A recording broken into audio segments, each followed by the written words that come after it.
Bienvenidos a nuestro programa semanal de Ven, Sígueme con Chava Vázquez y Luzma.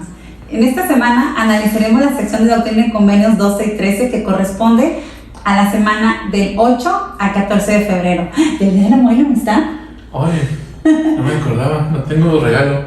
Ay, Todavía. y se grabó, ¿se escucharon? Quedó grabado. Bueno, tendremos la oportunidad de analizar estas secciones. Salvador, esta semana, ¿qué tal te encuentras? Bien, muy contento. ¿Por qué estás tan contento? Si se te ha olvidado comprarme un regalo. Bueno, hay varias cosas, ¿no? Una de las cosas que verdaderamente disfruto yo, una de mis actividades predilectas es dar clases como maestro de instituto. Entonces comenzamos el semestre y eso me hace bastante feliz, ¿no? Bueno, tú también, ¿qué te puedo decir? Sí, claro, estoy contentísima por ello, pero ¿qué curso es el que tú das? Yo soy maestro del curso de Santos, Historia de la Iglesia. Okay.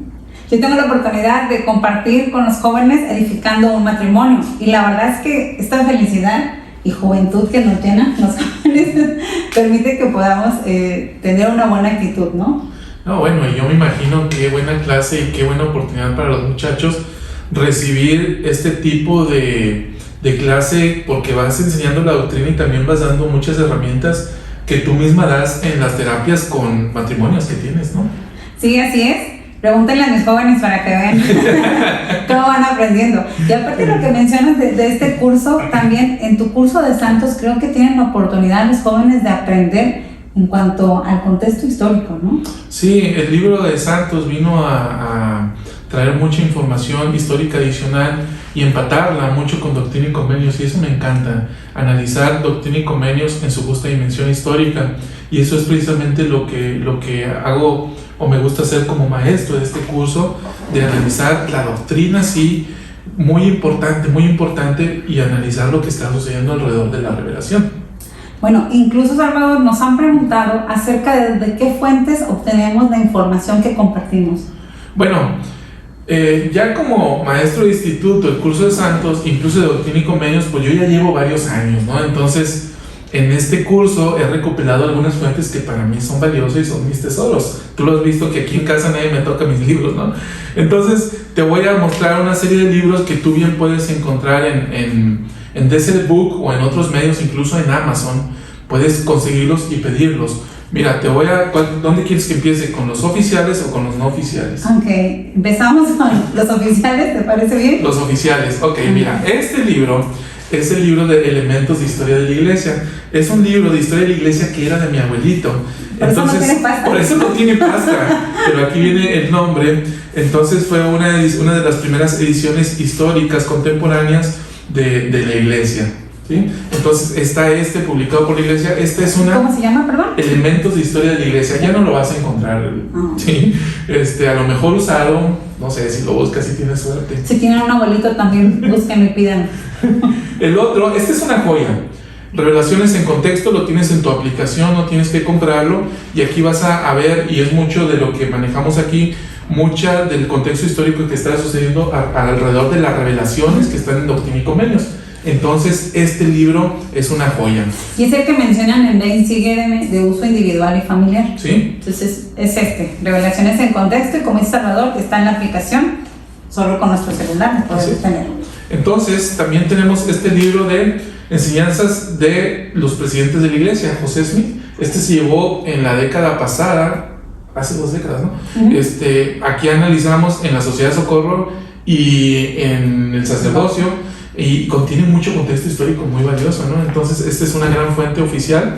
Y muy importante también el libro de Santos. Y me vas a decir, tampoco tiene pasta. No es tan bonito. Llevo 2 años y medio, 5 semestres dando el curso de Santos. Lo he leído poco más de 5 veces, unos 6 veces he leído este libro. Entonces, pues por eso ya no tiene pasta, y no era de mi abuelito, ¿no? Y una de las cosas que podemos ver también es que sí tiene uso, este libro. Durante 2 años y medio sí se ha usado, por eso no tiene pasta, y ahí se ven las hojas, se ha dado uso. Muy bien. Y bueno, este libro es la fuente primordial a la que nos cita el manual de Ven, Sígueme, ¿no? Siempre nos dice Santos, página tal a página tal. Entonces, es esencial para poder comprender las revelaciones. Y el último libro oficial es La historia de la iglesia en el cumplimiento de los tiempos. Este era de un curso de instituto. Este curso de instituto se jubiló y dio cabida al curso de santos, ¿sí? Entonces, este libro contiene mucha información histórica. Este es más una narrativa, una novela, una historia que contiene muchos elementos históricos, y este es más un libro de historia como tal. No te está contando una novela, te está dando datos históricos, ¿sí? Y el otro libro, bueno, para efecto de esta clase de hoy, que son las cartas de Oliver Cowdery, aquí es donde está mucho del registro histórico que dejó Oliver Cowdery entre 1834 y 1835. Entre ello, lo que atañe a esta clase sobre el sacerdocio arónico, aquí están las cartas de Oliver Cowdery. Esta es una joya, solamente está en inglés. Este libro, Desarrollo de la Doctrina del Templo, contiene, pues el título mismo lo indica, ¿no? Pero contiene muchos extractos de los diarios de Wilford Woodruff y está en español. Entonces, esta es una joya que nos ayuda a entender mucho de lo que sucedía alrededor de la época. ¿Por qué? Porque Wilford Woodruff era uno de las personas que más puntualmente llevaba diarios. Entonces, los diarios de Wilford Woodruff son valiosísimos, porque en la misma época en que estaban sucediendo las cosas, él las estaba escribiendo. Normalmente los registros históricos que tenemos son con base en la memoria. Por ejemplo, este que te decía de... Sí, este que te decía, ¿dónde dice? Ya lo perdimos. El de este de Oliver Cowdery, las cartas de Oliver Cowdery se escribieron 5 años después de que sucedieron los eventos, ¿sí? Y Wilford Woodruff iba escribiendo normalmente al día. Entonces, este es muy valiosísimo. Este otro, bueno, la iglesia, este libro, digamos que es un más. Okay. Y este también es valioso porque es el diario de Parley P. Pratt. Parley P. Pratt dejó también muchos registros históricos, pero este también es hecho con base en la memoria. Puede no ser tan exacto.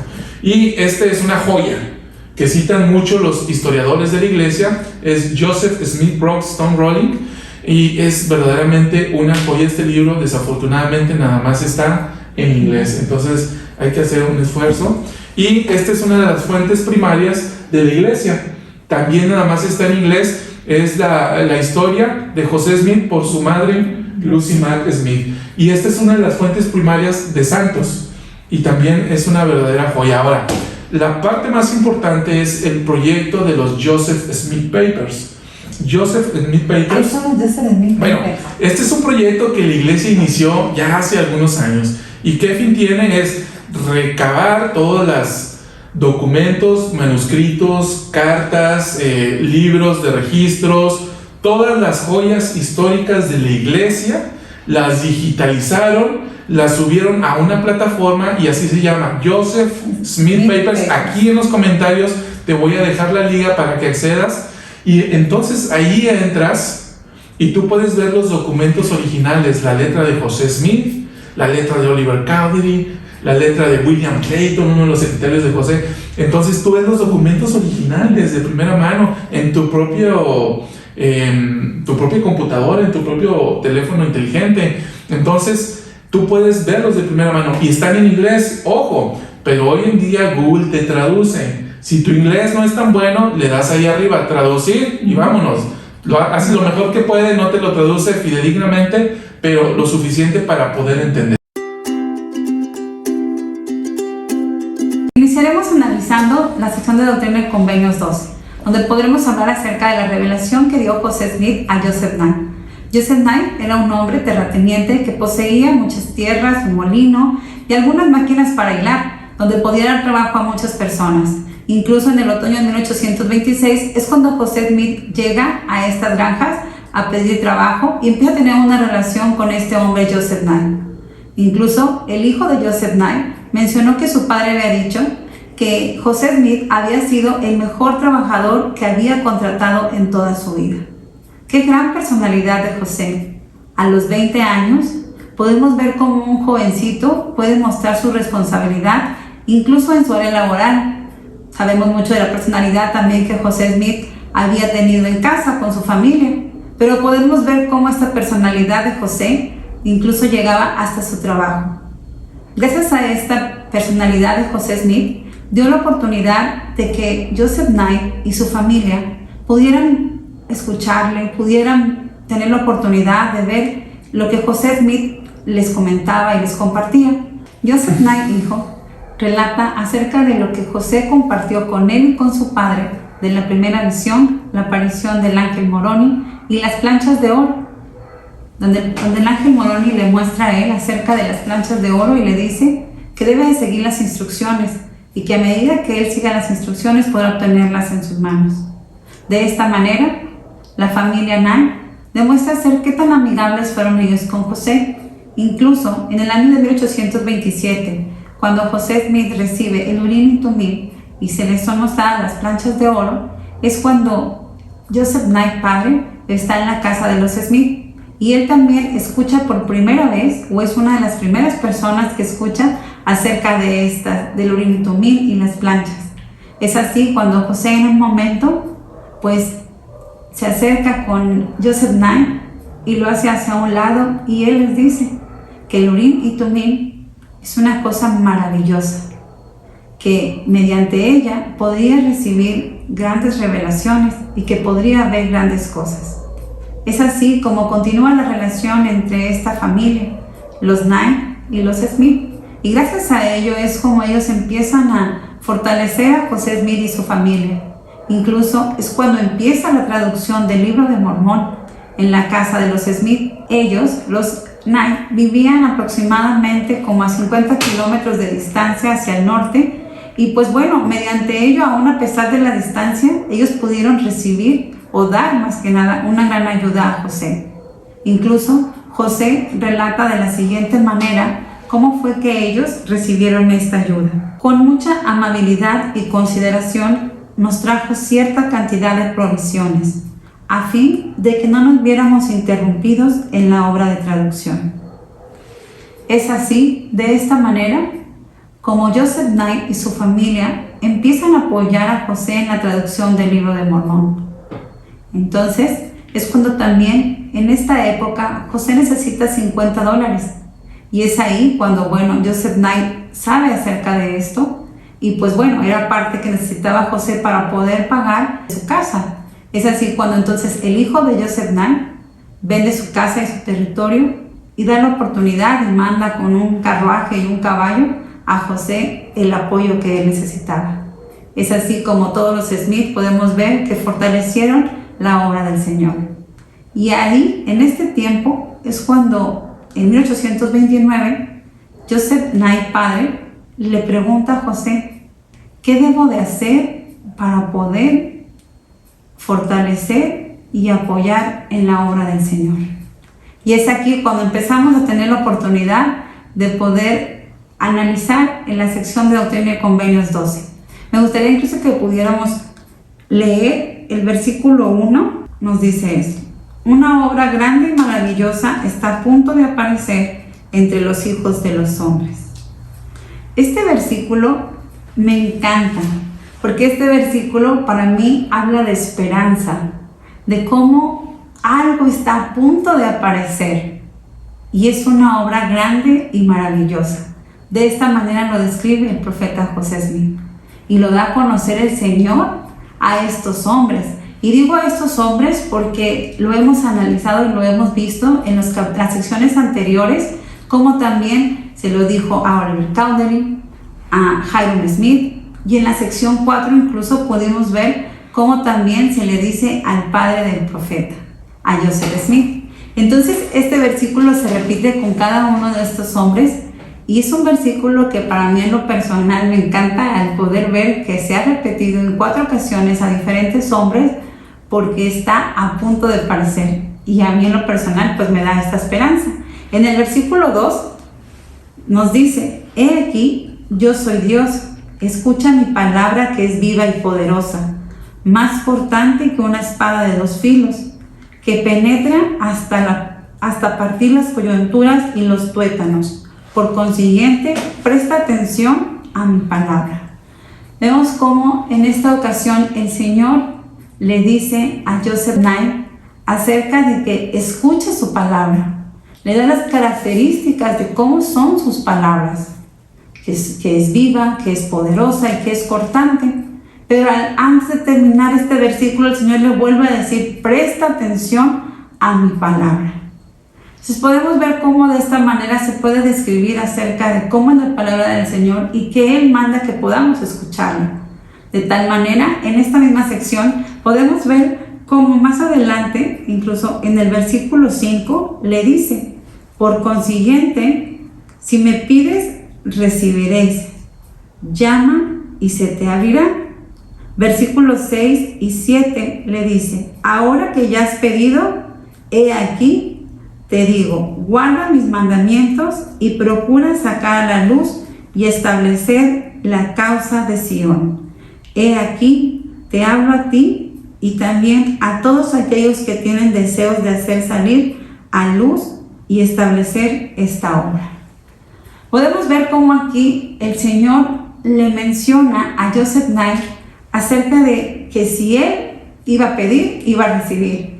Y ahora incluso en el versículo 6 le dice: ya que has pedido, he aquí te digo, que guardes mis mandamientos y procures sacar a luz y establecer la causa de Sión. Ya en el versículo 7 dice que no solamente se lo dice a él, sino esto es para todos aquellos que queremos establecer la causa de Sión. Y creo que tanto como ustedes y yo tenemos el deseo de establecer la causa de Sión. ¿Y qué es establecer la causa de Sión? En esta sección vamos a invitar a nuestro amigo Salvador para que pueda compartir también con nosotros este tema que le apasiona acerca de establecer la causa de Sión. Establecer Sión, Salvador. Qué gran tema y qué gran oportunidad de aprender de ello. Sí, es un tema que me encanta y es una de las lecciones que vemos en instituto con los jóvenes, en el curso de Santos, Historia de la Iglesia. Ahí vemos sobre el establecimiento de Sión, que los santos en la época de 1830 y tantos, estaban tratando de establecer Sión en el condado de Jackson, en Missouri. Qué interesante, ¿no? Pero, ¿qué será establecer Sión? ¿A qué se refiere? Bueno, Sión es Sión, una ciudad como tal, un pueblo de Dios. Sión es Sión, y explica el Elder Christofferson en un discurso que da, donde dice que Sión es Sión a causa del carácter y de los atributos de las personas que viven ahí. Entonces eso a mí me lleva inmediatamente a acudir a Moisés 7, donde establece 3 características que debe de tener Sión. Si vamos al capítulo 7, versículo 18, dice que el Señor llamó Sión a su pueblo porque eran uno en corazón y voluntad y vivían en rectitud y no había pobres entre ellos. Entonces aquí vemos 3 características que tenía Sión o sus habitantes, porque dice: 1, eran uno en corazón y voluntad. 2, vivían en rectitud. ¿Sí? Y 3, no había pobres entre ellos. Entonces, dice el Elder Christofferson, fíjate cómo lo explica. Dice: si queremos establecer Sión en nuestros hogares, ramas, barrios y estacas, debemos estar a la altura de esa norma. Entonces, Moisés 7:18, y explica el primero, ahora sí, que lleguemos a ser unidos en corazón y en voluntad. Ese es el primer requisito. Para establecer la causa de Sión tenemos que ser unidos en corazón y voluntad. ¿Qué es esto? Ay, que yo abrazo mi corazón y tú abrazas el mío. ¿A eso se refiere? Bueno, ¿Unidos en corazón? Sí, de hecho, ¿no? Unidos en corazón es precisamente el atributo de la caridad, del amor, ¿no?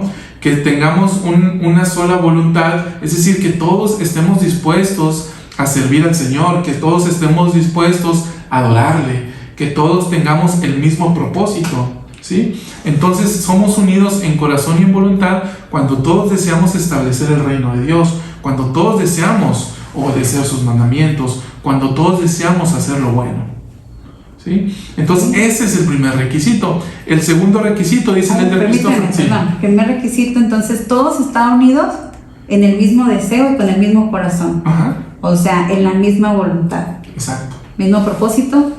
Entonces todos estamos unidos mediante estos sentimientos, ¿verdad? Sí. ¿Ok?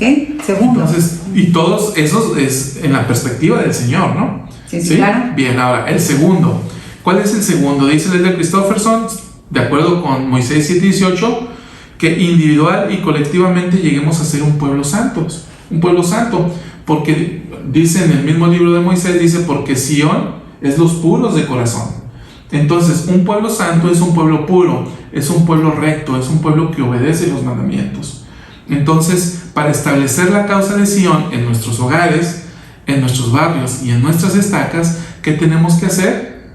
Pues ser puros, ser santos, ser obedientes, controlar nuestros pensamientos, controlar nuestras acciones, controlar lo que hacemos, ser moderados, ser humildes, ¿sí? Entonces, de esta manera llegamos a ser santos, llegamos a ser parte del pueblo de Dios. Y el tercer elemento, ya vimos dos, y viene el tercer elemento para establecer la causa de Sión, dice que cuidemos de los pobres dice el de Christopherson, voy a citarlo literalmente, que cuidemos de los pobres y los necesitados con tal eficacia que eliminemos la pobreza de entre nosotros. Con tal eficacia que eliminemos la pobreza entre nosotros. ¿Cómo podemos cuidar de los pobres con esa eficacia? ¿Sí? Si hablamos de la iglesia como una organización, tenemos programas que nos ayudan a eso. Mira, doctrinalmente hablando tenemos el ayuno. El ayuno, a través del ayuno nosotros nos abstenemos de comidas, de 2 comidas consecutivas y alimentos durante 24 horas, y este dinero se lo donamos al obispo o al barrio como parte de ofrendas de ayuno, y esas ofrendas de ayuno el obispo en principio las utiliza entre los santos con necesidades dentro del barrio. Entonces esta es una manera de eliminar la pobreza. El pobre es aquel que tiene hambre, que no tiene trabajo, que no tiene alimento.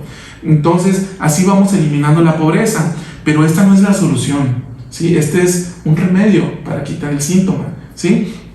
¿Qué más hay? Para eso tenemos los programas de autosuficiencia, ¿sí? Cómo iniciar y hacer crecer mi negocio, cómo aumentar la educación que yo tengo. Hay una serie de cursos y programas que hay dentro de la iglesia que me llevan a ser autosuficiente, que me llevan a obtener una mejor educación, que me ayudan a tener un negocio con mayor productividad, que me ayudan inclusive a tener herramientas para conseguir un empleo mejor remunerado que el que tengo. Entonces todos estos cursos que se dan en los barrios y en las estacas nos llevan ¿a qué? A eliminar la pobreza con tal eficacia que la pobreza deje de existir en nuestros hogares, en nuestros barrios y en nuestras estacas, ¿sí? Y los programas de bienestar, ¿sí? Los programas de bienestar que nos ayudan simplemente pues a tener almacén, a tener programas de, por ejemplo, el English Connect, el English Connect primero, el English Connect, que son varios módulos o semestres. Entonces de eso nos lleva a Pathway, de Pathway nos lleva a una carrera en BYU Online.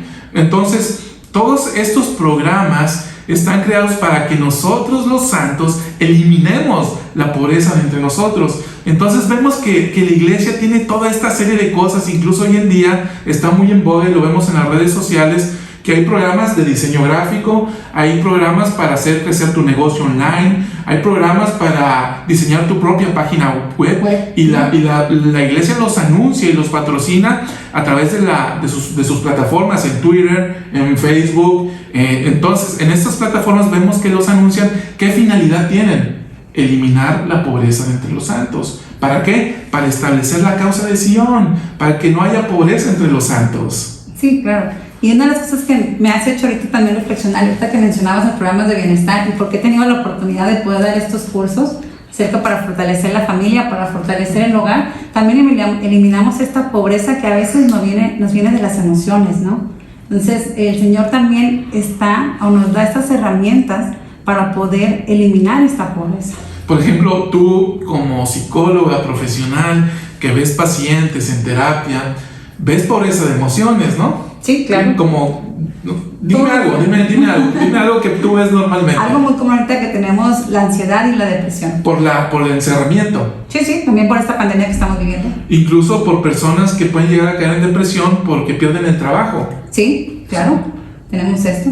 Entonces, este tipo de programas Tú como psicóloga profesional ayudas a estas personas, ¿sí? Sí, claro. Ok, estos programas también tienen como fin ayudar a estas personas. ¿A qué? ¿Cómo me va a sacar a mí de la depresión algo? Bueno, teniendo un empleo o teniendo un empleo mejor pagado, ¿no? ¿Por qué? Porque me va a quitar toda la preocupación de encima, ¿sí? Sí, claro, pero también ya sería otro tema emocional, pero a veces sucede que aunque tengamos un buen trabajo y tengamos unos buenos ingresos dentro de mi hogar, existe una depresión y ansiedad. Pero ya será otra situación y después lo platicaremos en otro tema. Pero regresando a esto, esa es la parte que a mí me encanta, la verdad, y me maravilla de la iglesia, cómo nos dan estas herramientas para poder establecer Sion. De hecho, el Elder Christofferson, y quiero citarlo también literalmente, ve cómo lo dice, no podemos esperar hasta que venga Sion para que sucedan esas cosas. Sion vendrá solo cuando las hagamos. Sion, es decir, recordemos, y este es otro tema completamente, ¿no? Sion fue llevada, ¿no? El pueblo de Nod, y esa Sion va a regresar, y cuando regrese dice, nos abrazaremos y lloraremos en nuestros propios hombros, dice la Escritura. Entonces, ¿cuándo va a regresar Sion? ¿Cuándo va a regresar el pueblo de Sion? Cuando sucedan estas tres cosas. Cuando eliminemos la pobreza, cuando seamos uno en corazón y en voluntad, y tres, cuando seamos santos, cuando obedezcamos los mandamientos, porque Sion es los puros de corazón. Bueno, Salvador, pero ahorita al escucharte y poder reflexionar en esto, en hacer las cosas, creo que tenemos la oportunidad de poder seguir, al menos de establecer Sion, eliminar la pobreza, porque tenemos las herramientas que nos dan dentro del Evangelio y nos da la iglesia. Sí. Pero también cuando dice que podamos ayudar a otras personas o que seamos uno en corazón, tenemos la oportunidad incluso de hacerlo durante esta pandemia. ¿Cuántas personas no se han quedado sin trabajo? Personas que están enfermas, han adquirido este virus. Pues bueno, tenemos la oportunidad de empezar a ser uno en corazón, de poder llevarles aunque sea alimentos, de poder llevarles sus medicinas, de poder compartir con ellos nuestros alimentos, o a lo mejor si tenemos la oportunidad de pagar un recibo por alguien que se ha quedado sin trabajo, ¿no? Llevarle un plato de comida, mira, tú y yo lo vivimos. Ustedes saben, bueno, nos enfermamos de COVID, ¿no? Mi esposa al grado de que llegó al hospital y yo aquí en casa. Y entonces, en casa, enfermo, sin tanta fuerza, energía y con la preocupación de que ella está en el hospital, bueno, tuve personas que me trajeron un plato de comida. Tuve personas que me trajeron medicina. Un amigo vino y sin saber inyectar, vino y me inyectó. Entonces, esto es establecer la causa de Sion porque llegamos a ser uno en corazón y voluntad. Así es. Pues bueno, tenemos al menos ya 2 herramientas para poder iniciar a establecer Sion. Si lo vemos, tenemos oportunidades de hacerlo y herramientas. Empezamos a establecer Sion y empezamos a hacerlo, ¿no? Exacto. Hagámoslo. Incluso en el versículo 8, de la sección 12, me gustaría que pudiéramos ver lo que nos dice.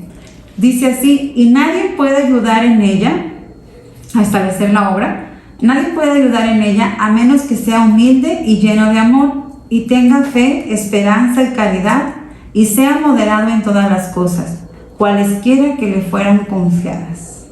Como vemos, nos hace requisitos, ¿no? Nadie puede establecer Sion o ayudar en ella, al menos que sea humilde. Ajá, humilde. Que tenga fe, esperanza, caridad y sea lleno de amor. Y aparte de ello, ¿sí? Moderado en todas moderado las cosas. en todas las cosas que se le confían. Sí. ¿Qué te parece? ¿Algo retador o difícil? Algo retador, ¿no? Y esta parte de ser moderado en todas las cosas es un tema que requiere su estudio. Así es. Y entonces, como ahorita lo mencionabas, ¿no? Es esta parte de estas cosas que el Señor nos comparte, y como decíamos en los versículos anteriores de esta sección, no solo son para Joseph Nye, son para todo aquel que quisiera establecer Sion. Pues son esas características que el Padre nos dice que debemos de tener para poder hacerlo, ¿no? El poder edificar y establecer Sion, pues es un tema que nos ayuda a reflexionarlo, ¿no? Y que también podemos tener gran aprendizaje al poder querer establecerlo. Vamos a tener también grandes experiencias. En esta sección 13 de Doctrina y Convenios podemos ver cómo es que un ángel de los cielos descendió e impuso las manos sobre el joven José y sobre Oliver Cowdery y les confirió lo que ahora conocemos como el sacerdocio de Aarón.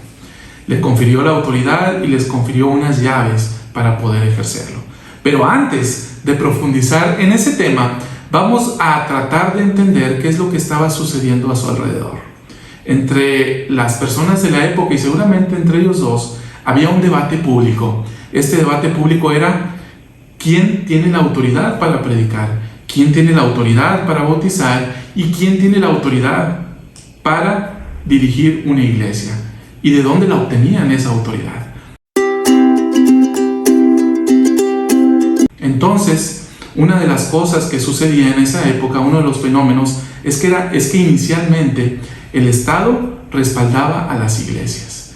Eso poco a poco fue cambiando, y tras la primera enmienda a la Constitución de los Estados Unidos, podemos ver cómo es que se establece la libertad de religión, y después de esto vemos cómo es que el Estado y la iglesia empiezan a separarse.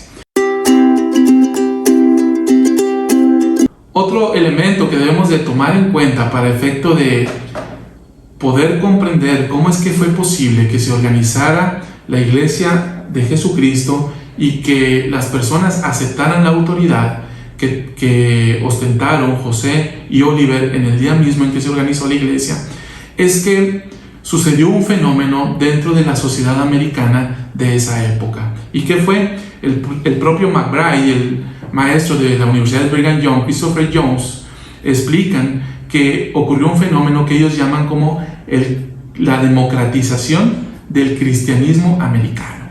Bien, ¿qué es lo que sucedía?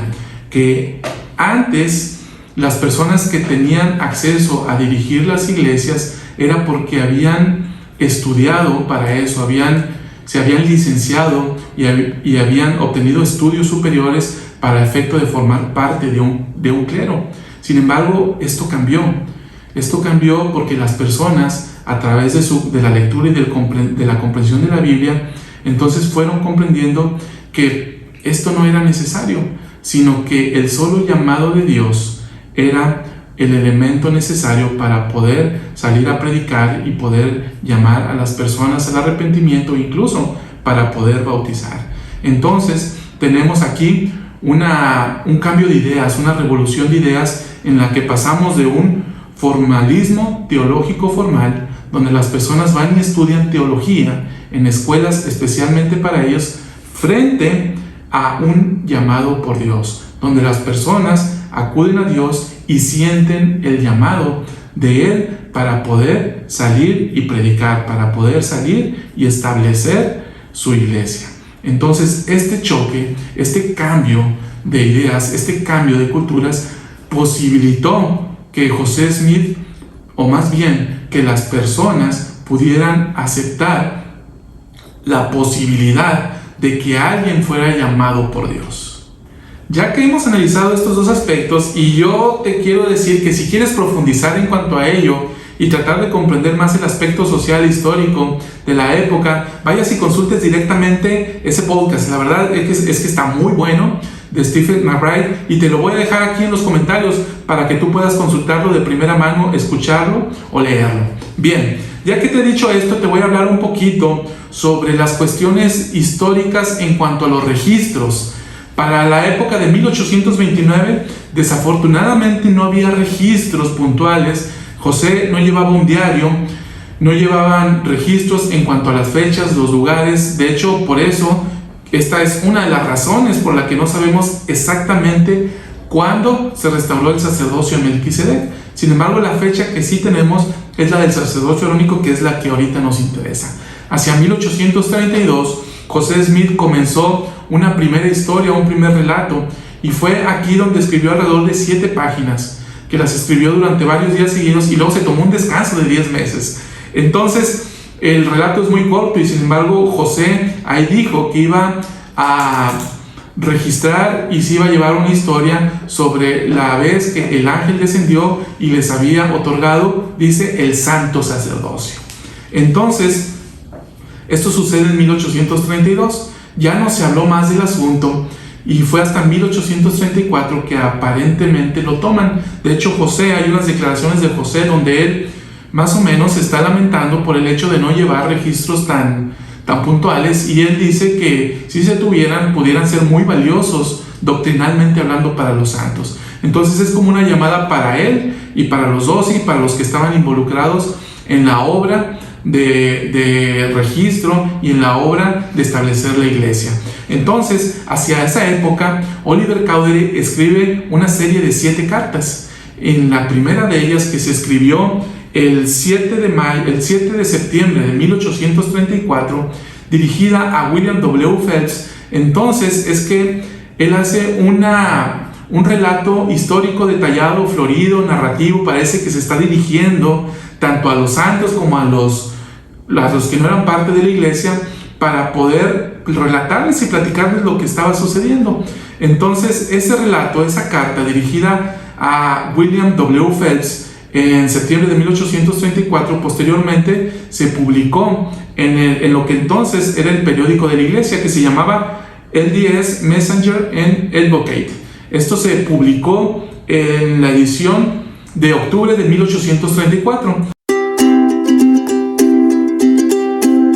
Entonces, cuando se está formando esta historia de la iglesia, que ahora está canonizada en la Perla de Gran Precio, en José Smith Historia, tenemos que las personas que estaban organizando los relatos históricos toman la parte que había hecho José Smith hacia 1832 y entonces la unen con la de Oliver Cowdery y encuentran elementos adicionales. Entonces hay una unión y una expansión a la vez de los aspectos históricos de la época que llevaron a establecer lo que hoy es la sección 13 de Doctrina y Convenios, o más bien el marco histórico de la sección 13, se canoniza en la edición de 1876 de este canon de escritura. Antes de eso no formaba parte de Doctrina y Convenios, y por eso es que este único versículo se metió ahí. ¿Por qué? Porque está en la fecha en que debe estar de acuerdo con las revelaciones que para el tiempo se habían revelado, y no en sí mismo porque se haya recibido una revelación y se haya escrito en 1829, no, sino que esto se hizo a posteriori.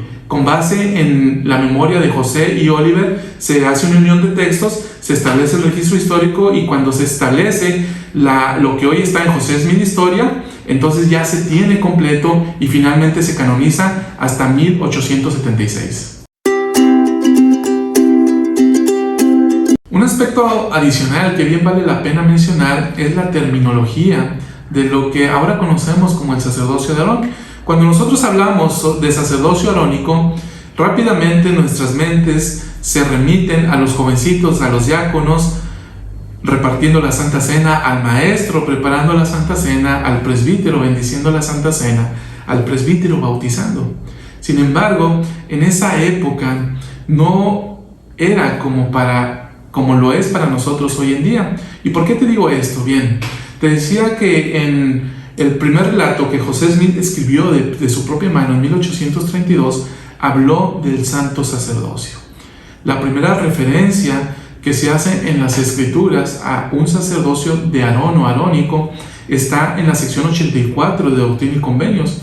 El 22 y el 23 de septiembre se recibe esta revelación y dice en el versículo 18: y el Señor también confirmó un sacerdocio sobre Aarón y su descendencia por todas sus generaciones, y este sacerdocio también continúa y permanece para siempre con el sacerdocio que es según el orden más santo de Dios. Es decir, se refiere en esta última instancia al sacerdocio de Melquisedec.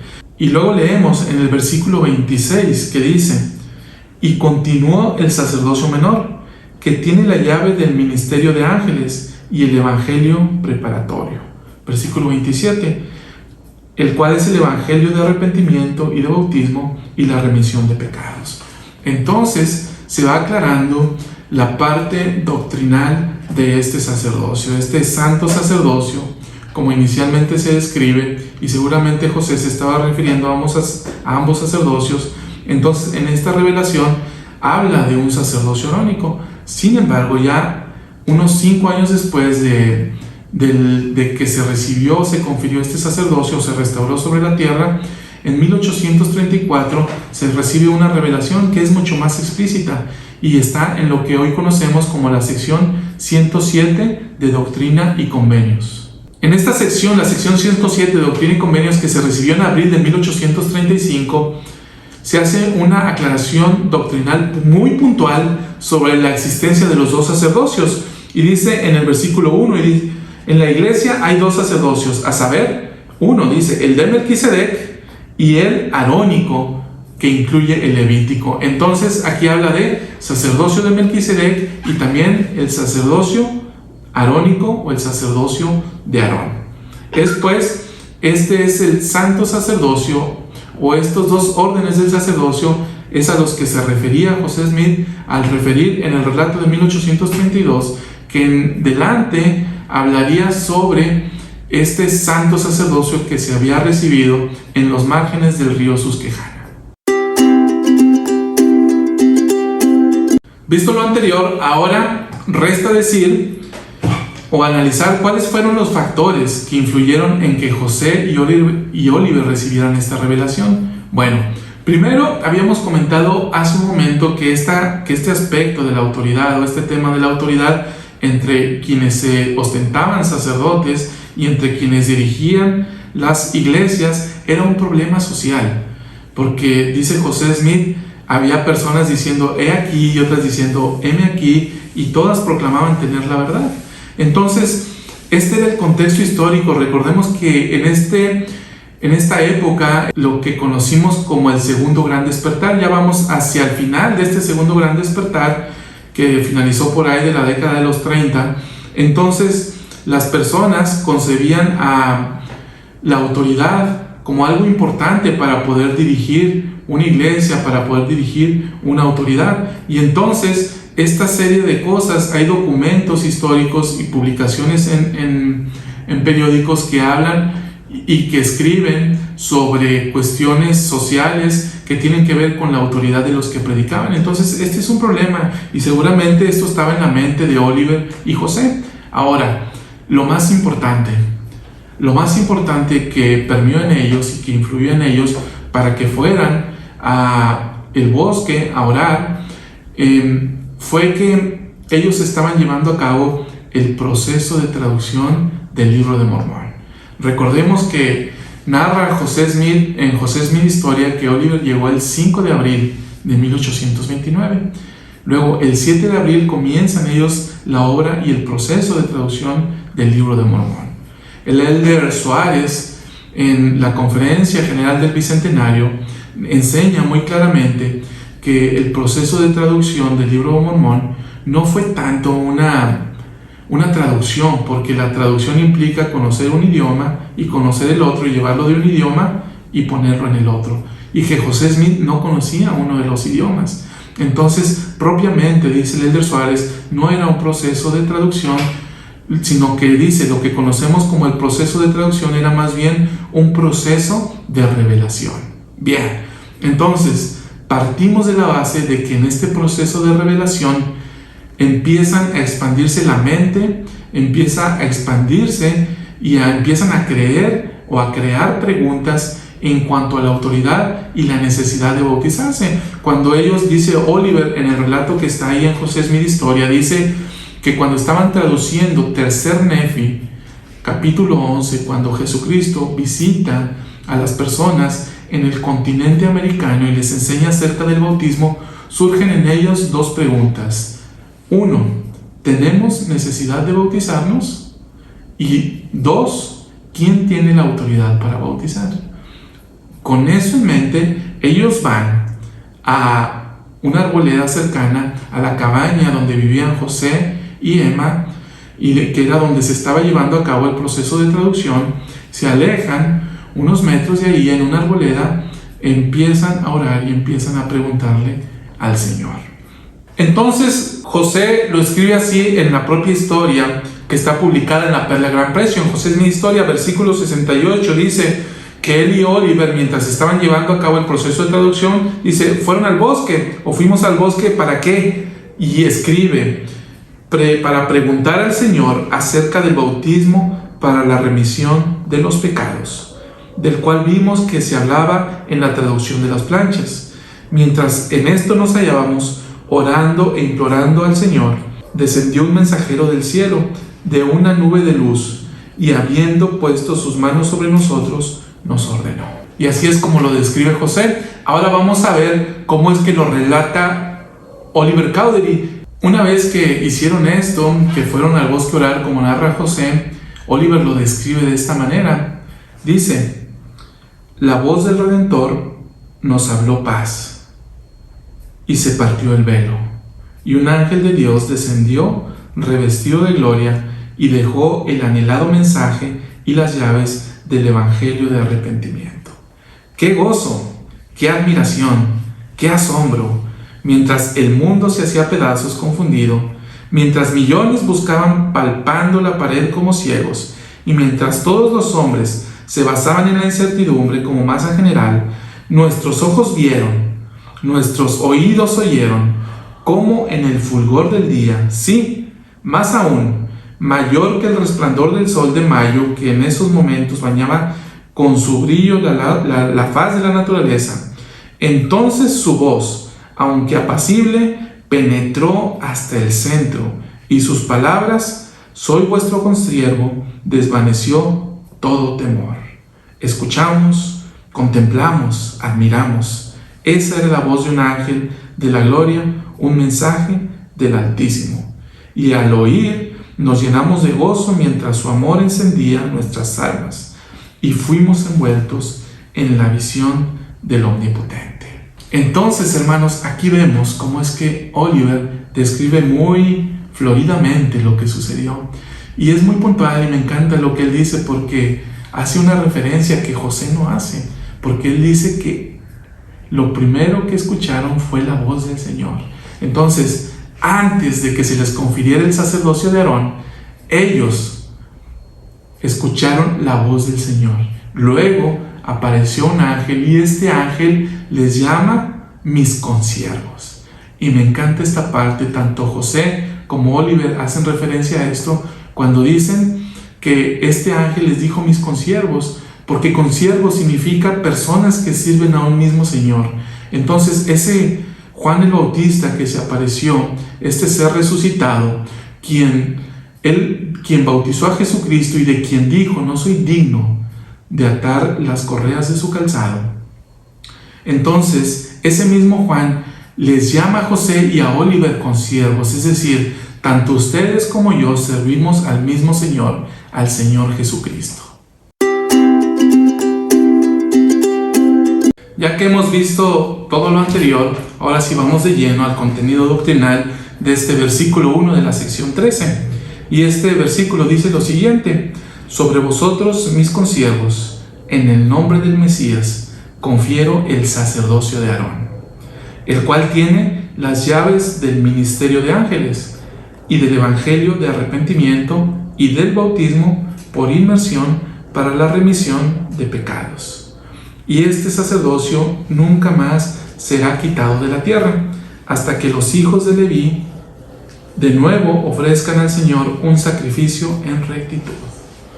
Aquí vemos distintas llaves que tiene este sacerdocio de Aarón. Dice las llaves del ministerio de ángeles, las llaves del evangelio de arrepentimiento y las llaves del bautismo por inmersión para la remisión de pecados. Estas tres llaves. Ahora, ¿qué significa que este sacerdocio de Aarón tenga estas tres llaves? ¿Qué significa? Bueno, para poder comprender este tema doctrinal tenemos que analizar algunas escrituras, y nuestra mente se tiene que remitir a unas ordenanzas que seguramente tú ya has practicado o llevado a cabo. Una es la del bautismo y otra es la de la Santa Cena, en la que tú participas cada semana. Bien, vamos a recordar. ¿Cuáles son las ordenanzas de salvación? Las ordenanzas de salvación: 1. Entramos aquí a el bautismo. 2. El don del Espíritu Santo.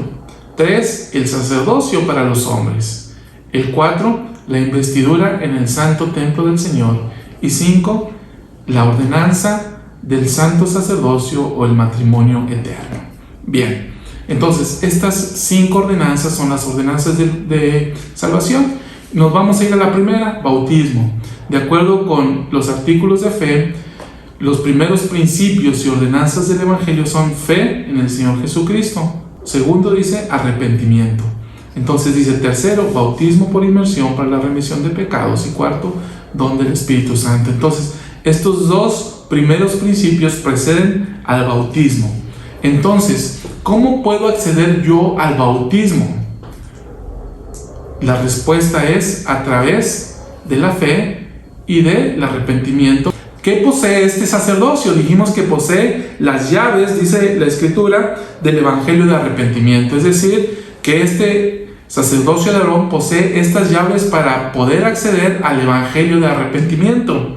Y también posee las llaves para poder acceder a la primera ordenanza de salvación, que es el bautismo. Entonces, a través de este sacerdocio, yo accedo a el arrepentimiento, y a través de este sacerdocio yo accedo al bautismo por inmersión para la remisión de pecados. Vean, cuando hablamos de convenio bautismal, ¿de qué estamos hablando? Dice, cuando nos bautizamos, hacemos un convenio de tomar sobre nosotros el nombre de Jesucristo, de servirle y de guardar sus mandamientos. Tomamos sobre nosotros, 1, el nombre de Cristo; 2, tomamos la responsabilidad de servirlo; y 3, hacemos convenio de guardar sus mandamientos. Y este es el convenio que nosotros inicialmente pactamos con el Señor cuando llevamos a cabo esta ordenanza. Esta ordenanza, ¿a través de qué se lleva a cabo? A través del bautismo. Entonces, el sacerdocio de Aarón me da acceso al bautismo. Ahora, quiero que te remontes al día de reposo, a la Santa Cena.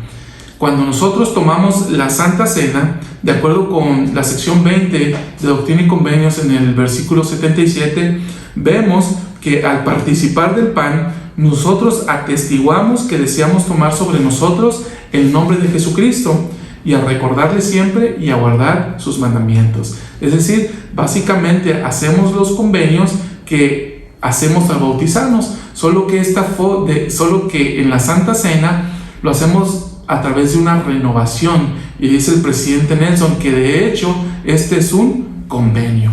Entonces, ¿cómo es que nosotros podemos acceder a la Santa Cena? Accedemos a la Santa Cena a través de las llaves que están circunscritas dentro del sacerdocio arónico, ¿sí? Cuando nosotros nos bautizamos, recibimos el convenio, y como parte de esto, el don del Espíritu Santo como una ordenanza posterior, y todo esto es el bautismo, y el bautismo de fuego que viene como consecuencia del arrepentimiento, y esto nos limpia de nuestros pecados. Pero ¿quién de nosotros está libre de cometer pecado después del bautismo? Nadie. Entonces, ¿cómo podemos limpiarnos de estos pecados? A través del arrepentimiento. Y a través de esto accedemos a la Santa Cena. Y a través de la Santa Cena, nosotros nuevamente le prometemos al Señor que tomamos sobre nosotros su nombre, que le hemos de recordar siempre y que hemos de guardar sus mandamientos. Y esto nos lleva a una remisión de nuestros pecados. El Elder Oaks dijo lo siguiente, dice: al renovar nuestro convenio bautismal de esta forma, el Señor renueva el efecto limpiador de nuestro bautismo. Entonces, cuando yo me bautizo, tengo un efecto limpiador, y cuando yo tomo la Santa Cena, también recibo ese efecto limpiador. ¿Cómo es que accedo, o a través de qué, o debido a qué? A través de las llaves que José y Oliver recibieron en Harmony, Pensilvania, el 15 de mayo de 1829. Esto es el santo sacerdocio. En otras palabras, el sacerdocio de Aarón. Dice el Elder Oaks: no podemos exagerar la importancia del sacerdocio arónico en esto. Todos estos pasos vitales correspondientes a la remisión de los pecados serán por medio de la ordenanza salvadora del bautismo y de la ordenanza renovadora de la Santa Cena. Ambas ordenanzas las llevan a cabo los poseedores del sacerdocio arónico, bajo la dirección del obispo, quien ejerce las llaves del evangelio de arrepentimiento y de bautismo y de la remisión de pecados. Hermanos, pues es la doctrina que tiene que ver con estas llaves. Las llaves del evangelio de arrepentimiento y las llaves del bautismo. Y nosotros las usamos cada semana, o hacemos uso cada semana. Ahora que estamos tomando la Santa Cena en casa, bajo la dirección del obispo, quien nos confiere o nos autoriza para poder llevar a cabo la ordenanza en casa, Nosotros gozamos de esta bendición a través del sacerdocio arónico o debido al sacerdocio arónico y las llaves que a él corresponden. Que podamos valorarla, que podamos valorar este sacerdocio porque es precisamente este medio el que nos da acceso a la remisión de nuestros pecados. Bien, ya hemos analizado estas dos llaves y seguramente ahora tú te estás preguntando, bueno, ¿y las llaves del ministerio de ángeles? Vamos para allá.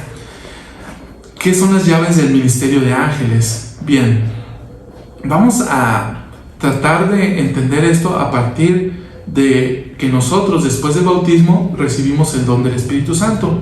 Y cuando nosotros renovamos nuestro convenio a través de la ordenanza de la Santa Cena, entonces la promesa es que si cumplimos con recordar a Cristo, con guardar sus mandamientos y con tomar su nombre sobre nosotros, entonces vamos a recibir el Espíritu Santo. Bien, en esta base vamos a analizar el versículo 45 del capítulo 17 del primer Nefi, y dice: sois prontos en cometer iniquidad, pero lentos en recordar al Señor vuestro Dios. Aquí tenemos a Nefi hablándole a sus hermanos y dice: habéis visto a un ángel y él os habló, ¿sí? Habéis oído su voz de cuando en cuando y os ha hablado con una voz apacible y delicada, pero habéis dejado de sentir. Vamos a analizar esta escritura con calma. Ve, primero Nefi comienza diciéndole a sus hermanos: ustedes vieron a un ángel, ¿sí? Recordamos que cuando fueron por las planchas con Labán, un ángel se les apareció cuando ellos estaban golpeando a Nefi con una vara. Entonces ellos de hecho ya habían visto a un ángel. Entonces esta es tan solo una de las formas. Y luego dice: 2, habéis oído su voz de cuando en cuando. Entonces audiblemente ellos habían escuchado la voz de un ángel. Y luego 3 dice: os ha hablado con una voz apacible y delicada, pero habíais dejado de sentir. Entonces está hablando más bien de una voz que se percibía a través de los sentidos o de los sentimientos, más bien. Entonces aquí tenemos 3 formas en que se manifiestan los ángeles. Entonces dice el Elder Oaks: yo creo que la promesa de la Santa Cena no solo se refiere al Espíritu Santo, sino también al ministerio de ángeles, porque los ángeles hablan por el poder del Espíritu Santo, por lo que declaran las palabras de Cristo. Esto de acuerdo con 2 de Nefi 32:3. Entonces, aquí tenemos que a través del sacerdocio de Aarón, nosotros hacemos efectiva la promesa que se nos hace en la Santa Cena. Es decir, a través del sacerdocio de Aarón, nosotros recibimos la Santa Cena y como consecuencia de esto, o de cumplir con las promesas que ahí hacemos, recibimos el don del Espíritu Santo. Y entonces esto puede o logra que se manifiesten los ángeles de manera física, que podamos escuchar su voz audiblemente o que podamos sentir su voz y su presencia. Dice el Elder Oaks: y así es como los poseedores del sacerdocio arónico abren la puerta a todos los miembros que participan dignamente de la Santa Cena, para que disfruten de la compañía del Espíritu del Señor y del ministerio de ángeles. Entonces, hermanos, vemos cómo es que a través del sacerdocio de Aarón nosotros tenemos esa llave para poder abrir los cielos a fin de que se manifiesten las promesas que el Señor nos da a través de la Santa Cena, es decir, que podamos recibir la ministración de ángeles, sea que se vean, sea que se escuchen o sea que se sientan. Esta pues es la llave del ministerio de ángeles y esto es a lo que nos da acceso esta autoridad que le fue conferida a José y a Oliver el 15 de mayo de 1829 en Harmony, Pensilvania. Gracias, amigos, por habernos acompañado a este programa. Luz María, ¿cómo te sentiste? Muy bien, muy contenta, aprendí mucho. ¿Con qué te quedas? A eso voy, por eso me sentí contenta, porque pude aprender y me llevó a la reflexión, ¿no? Una de las cosas con las que yo me puedo quedar es, ¿qué puedo hacer para establecer Sion? Y me llevó a hacer una autoevaluación. ¿Qué puedo hacer para poder unirme en corazón con todos los santos? ¿Qué puedo hacer para ser o aún así aumentar mi rectitud? ¿Y qué es lo que puedo hacer para eliminar la pobreza entre los santos? ¿Y cómo puedo establecer Sion? ¿Y tú, Salvador? Bueno, yo analicé más profundamente sobre las llaves del sacerdocio y definitivamente valoro más estas llaves del sacerdocio arónico y cómo nos dan acceso a poder obtener la remisión de nuestros pecados a través del bautismo y a través de la Santa Cena. Pues bueno, hemos visto que hemos tenido un desaprendizaje los dos. Gracias, Luz, gracias amigos por habernos acompañado y nos vemos la siguiente semana. Ay.